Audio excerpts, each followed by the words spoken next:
in the United States Army, could I just live in a van down by the river and still collect BAH if I'm married? Well, that was a question that actually a viewer actually asked me recently, as they said, can one married soldier live in a van while getting BAH? Wife want to stay with family, so the van life caught my interest. So, as what I'm assuming here is this individual would like it to have it where maybe their spouse stays back home, right? Doesn't want to come to their duty station. And then this individual just gets one of those cool fancy vans. It's got like a kitchen, it's got a little bathroom inside of it, whatever type of thing, and just bounces around from maybe campgrounds to parking lots to whatever, and just kind of lives that life and still collects the BAH.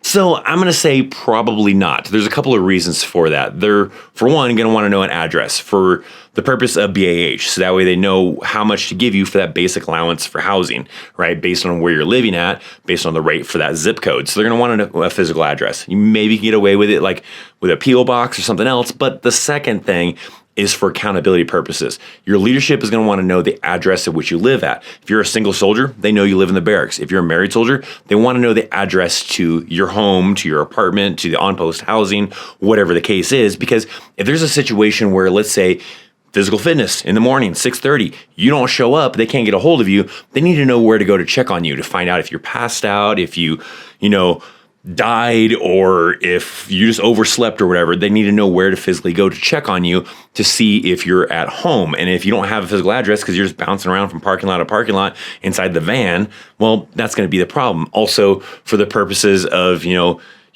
just don't show up for the field or whatever, they need to know where to go to look for you, right? They need that address. So for that reason, I'm going to say most likely not. That would be a pretty sweet gig to probably allow your family to stay back home, collect that BAH, live in some sweet decked out van, but the Army's going to probably have a problem with it, so probably not something you're going to be able to do.